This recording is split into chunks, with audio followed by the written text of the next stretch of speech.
샬롬 할렐루야. 마태복음 5장 1절에서 12절이요. 예수께서 무리를 보시고 산에 올라가 앉으시니 제자들이 나온지라.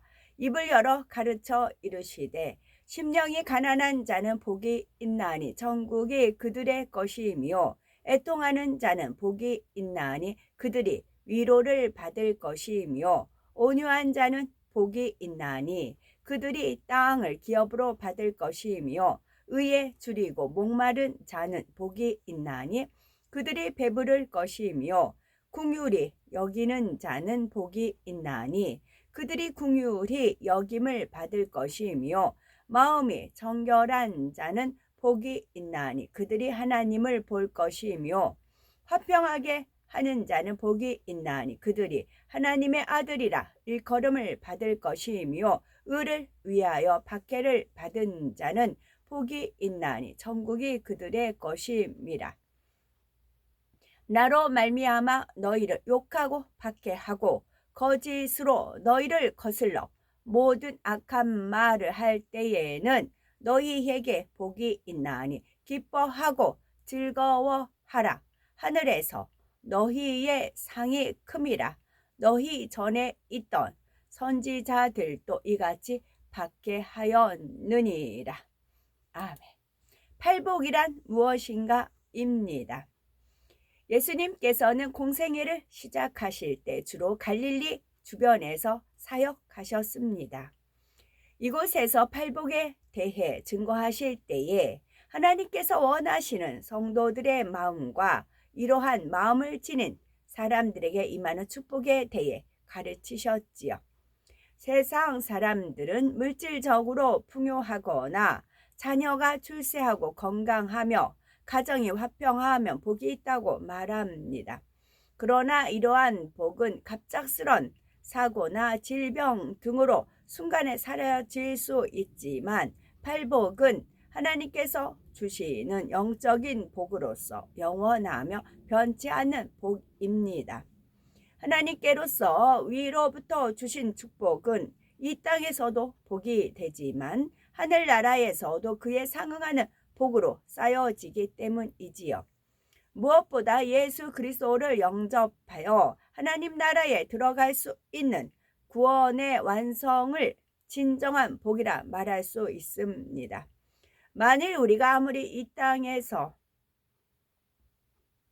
부유하게 살았고 명예와 권세가 있었다 할지라도 구원받지 못하고 지옥에 간다면 무슨 복이 되겠습니까? 그러면 팔복에 대해서 구체적으로 살펴봅니다. 첫째, 심령이 가난한 자는 복이 있나니. 심령이 가난한 자는 복이 있다고 하는 것은 천국에 들어갈 수 있기 때문입니다.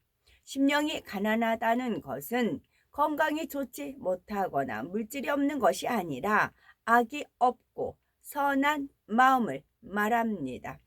욕심이나 교만, 이기심이 없으며 세상 물정이나 육에 가려지지 않는 가난한 마음으로서 자기를 비울 줄 아는 중심 상태를 의미하는 것입니다.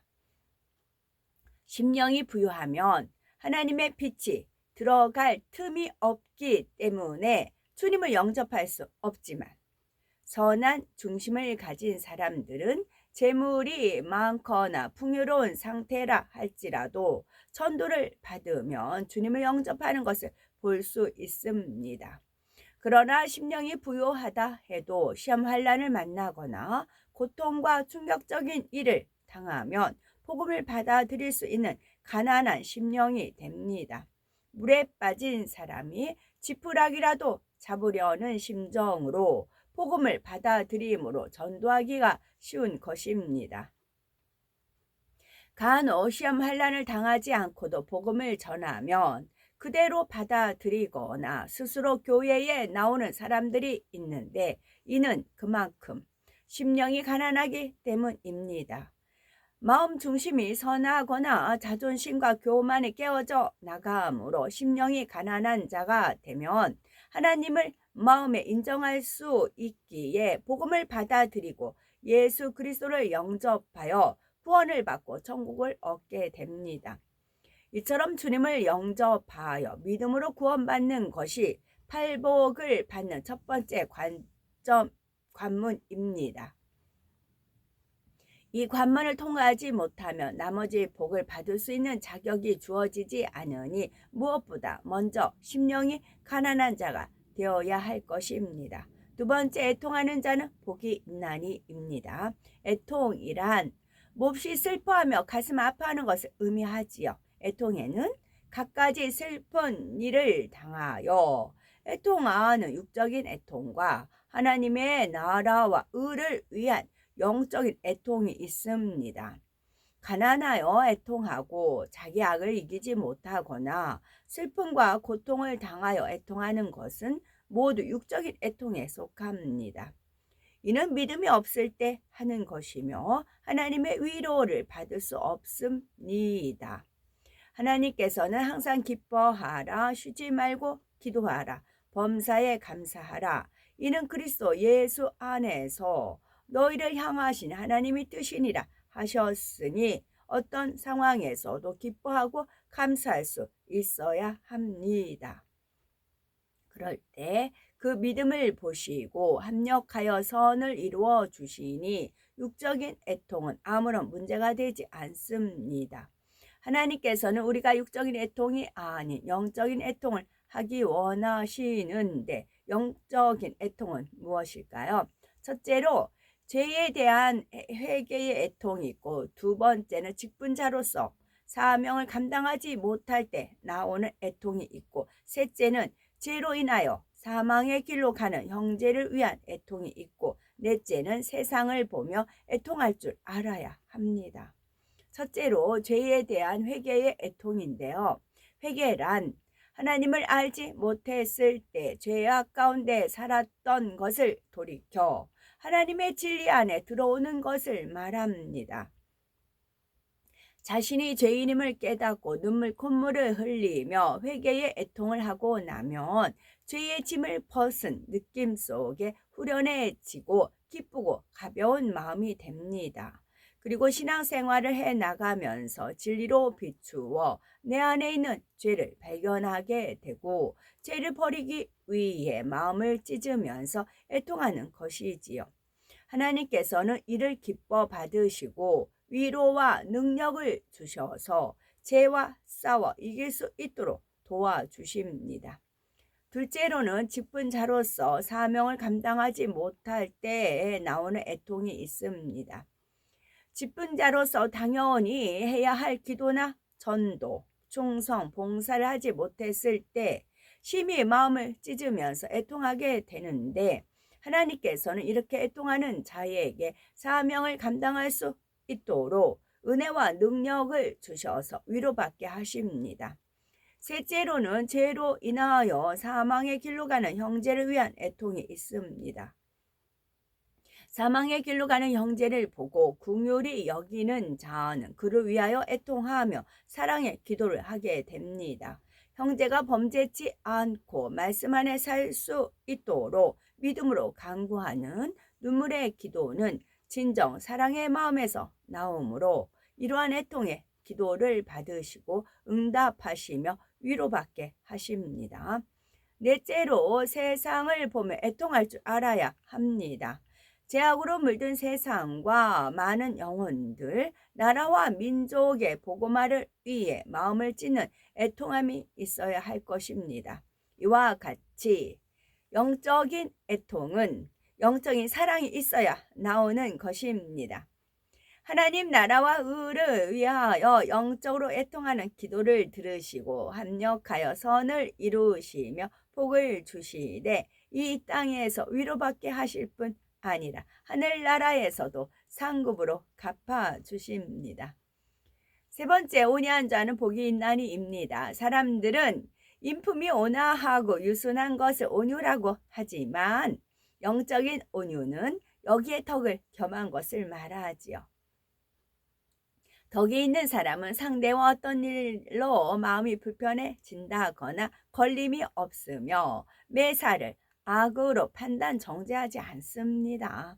그래서 온유하며 덕이 있는 사람은 상대의 잘못을 용서해 줄 수 있고 이해하며 포용할 수 있는 마음을 소유했기 때문에 많은 사람들이 그 안에서 마음의 쉼을 얻고 평안함을 누리게 됩니다.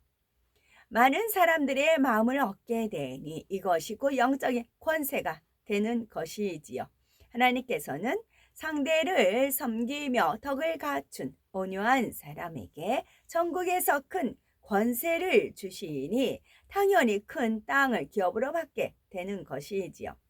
세상의 권세는 물질이나 명예가 있어야 하게 얻게 되지만 천국에서의 영적인 권세는 마음을 낮추며 섬기는 자가 될 때 얻게 되지요. 마태복음 20장 26에서 27절을 보면 너희 중에는 그렇지 아니하니 너희 중에 누구든지 크고자 하는 자는 너희를 섬기는 자가 되고 너희 중에 누구든지 으뜸이 되고자 하는 자는 너희 종이 되어야 하리라 말씀하셨습니다. 또한 마태복음 18장 3절에서 4절에는 가라사대 진실로 너희에게 이르노니 너희가 돌이켜 어린아이들과 같이 되지 아니하면 결단코 천국에 들어가지 못하리라. 그러므로 누구든지 이 어린아이와 같이 자기를 낮추는 그이가 천국에서 큰 자니라 하셨으니 어린아이와 같이 마음을 낮추며 이 땅에서 많은 이의 마음을 얻게 되며 천국에서도 큰 자가 될 수 있습니다. 그러므로 온유한 자는 땅을 기업으로 받는다는 말씀은 하나님께서 이 땅에서 큰 땅을 주어 부자로 만들어 주시겠다는 의미가 아니라 장차 우리가 영원히 거하게 될 천국의 땅을 주신다는 말씀이지요. 덕이 있어 온유함을 이룬 만큼 많은 이에게 은혜를 끼치고 믿음을 심어주며 많은 사람을 포용하고 이끌어 갔을 것이니 이것이 영적인 권세가 되어 천국에서는 그만큼 큰 땅을 얻고 권세를 누리게 된다는 뜻입니다. 이처럼 덕을 경험한 온유함은 마음에 악이 없고 모든 육신의 생각과 이론을 파하며 성령의 소욕을 쫓아 진리대로 행해 나가는 만큼 얻어지는 것이므로 오직 진리에 순종해 나가는 온유한 자가 되어 하늘나라의 큰 땅을 영원한 기업으로 받는 복 있는 자가 되어야 되겠죠. 네 번째, 의에 줄이고 목마른 자가 있나니 했습니다. 의라는 것은 사람의 도리를 위하여 진력하는 일이나 옳은 행위를 말하는데 영적으로는 하나님의 말씀인 진리를 쫓아 행하는 것을 말합니다. 먹을 것이 없어서 굶주리거나 마실 물이 없어 심하게 갈증을 느꼈던 경험이 있는 사람은 일용할 양식이 있다는 것에 대한 감사와 물의 귀중함을 뼈저리게 느낄 수 있을 것입니다. 이렇게 줄이고 목마른 것은 고통스러운 일인데 왜 예수님께서는 의에 줄이고 목마른 자와는 복이 있다고 말씀하셨을까요? 줄이고 목마른 자가 먹을 물과 마실 물을 찾아 갈급해 하듯이 의에 줄이고 목마른 자가 된다면 당연히 그 사람은 믿음이 있고 하늘나라에 대한 소망이 있으며 독생자를 희생시키면서까지 구원의 은총을 베푸신 하나님의 사랑을 알므로 영적인 배부름의 복을 받을 것이기 때문입니다. 목마른 사슴이 시냇물을 찾아 헤매듯 하나님의 의를 사모하는 심령은 갈급한 마음으로 진리를 쫓아 살아가므로 비진리는 벗어지고 진리로 채워지게 되며 성령의 인도함을 받아서 영적인 성장을 하게 됩니다. 영적으로 배부른 만큼 성령의 충만함을 입으며 영혼이 잘 되어 주님의 마음을 닮아가니 그만큼 하나님의 사랑을 받게 되는 것입니다. 아멘.